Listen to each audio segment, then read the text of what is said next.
Salam alaikum les hadgad, j'espère que vous allez bien. Aujourd'hui je reviens avec une recette de khubz dar, donc de pain maison. Avec ma recette, vous allez obtenir un pain moelleux, en même temps croustillant, avec une belle mie, idéale pour les sandwichs, pour les tagines et pour plein d'autres choses. Je vous laisse avec la liste des ingrédients.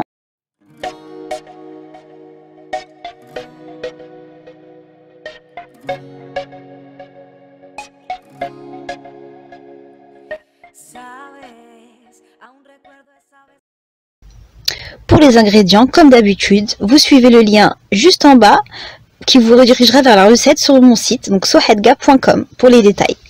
Donc, je vais commencer par de la farine. Donc, j'ai posé ma farine, à peu près 300 grammes. Donc là, pour deux pains de taille moyenne.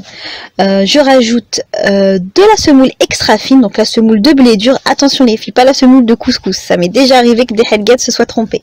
Donc, de la semoule de blé dur extra fine. Une petite cuillère de sel que je mets sur le côté, surtout pas en contact de la levure. Vous connaissez la chanson maintenant. Je rajoute ma levure, donc là c'est de la levure déshydratée, pardon, la Brugman comme d'hab, pas la SAF les filles s'il vous plaît, évitez la SAF. Et pour l'activer un peu, j'ai rajouté un peu de miel. Vous pouvez mettre du sucre, mais moi j'essaye d'éviter plus le sucre, donc un peu de miel c'est très bien. Et je commence à mélanger. Donc là mon secret pour mon pain qui soit moelleux comme ça, c'est que je rajoute un peu de lait. Donc je mets par exemple 30 centilitres d'eau, 5 centilitres de lait. À peu près, là c'est ce que j'ai utilisé.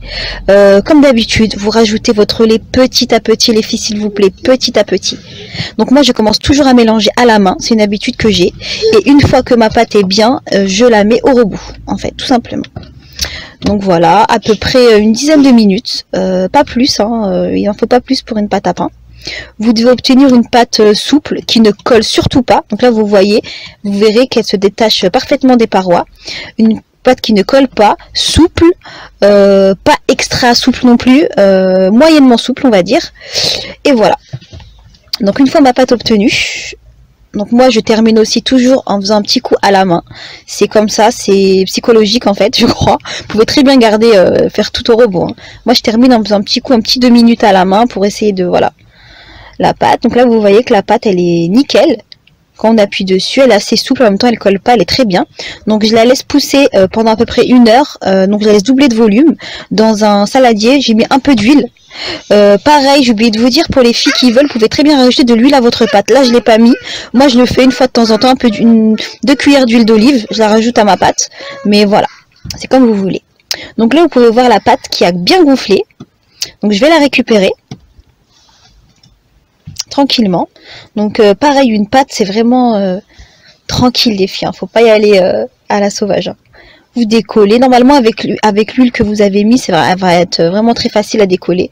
Donc voilà, là j'y vais vraiment doucement, j'essaye de récupérer vraiment le plus de pâte possible.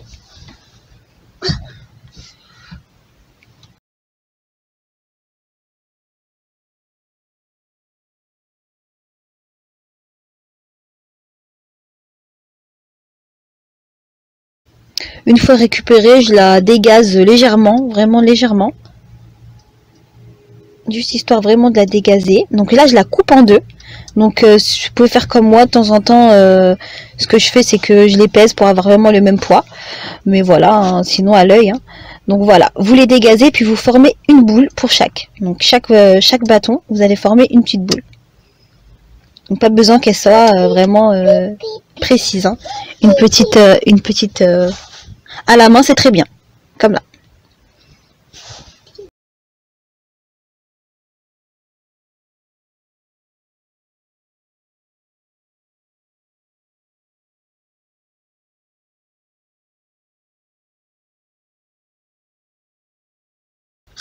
Une fois mes boules formées, je vais parsemer donc ma table, plan de travail, ce que vous voulez, avec un peu de semoule extra fine et je vais commencer par aplatir mes 2 boules. Donc l'une tranquillement. Donc je commence à la main d'abord et puis après je m'aide aussi du rouleau. Le rouleau ça va vraiment aider à enlever, vous savez, les traces de doigts, etc. C'est pas très joli, donc au moins vous aurez une pâte lisse on va dire.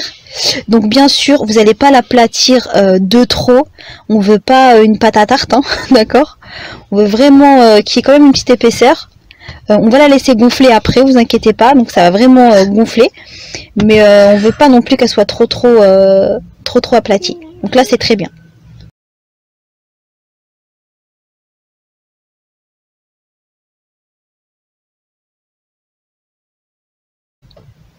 Donc là, au niveau de la pâte, vous allez voir qu'il y a une petite bulle qui s'est formée sur le coin à droite, en haut, enfin, je vais vous la montrer de toute façon.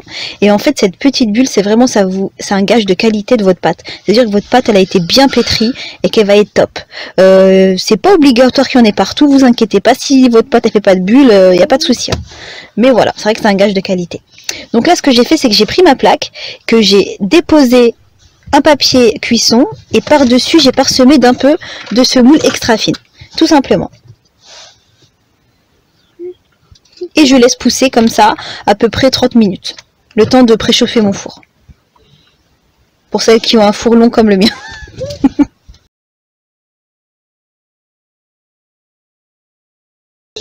Une fois mes 30 minutes passées, là vous voyez le résultat. Vous voyez le pain qui a bien gonflé. Donc ce que je fais, c'est que je le pique. Donc ça c'est le design de base. Ce design là, c'est le design de base des pains, du khobz dar, du bled. Donc j'enfourne à 200 degrés pour à peu près 20-25 minutes. Vraiment c'est à l'œil. Moi ce que je fais, c'est vraiment, dès que vous voyez qu'il est bien doré comme ça, en dessous pareil, c'est bon, il est cuit.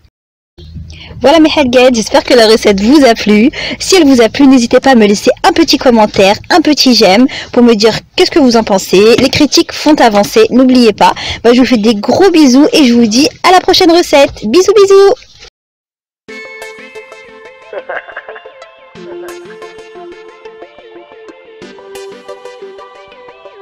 Estamos perdiendo el tiempo, bebé. Tú y yo cerramos los ojos para volver a sanar.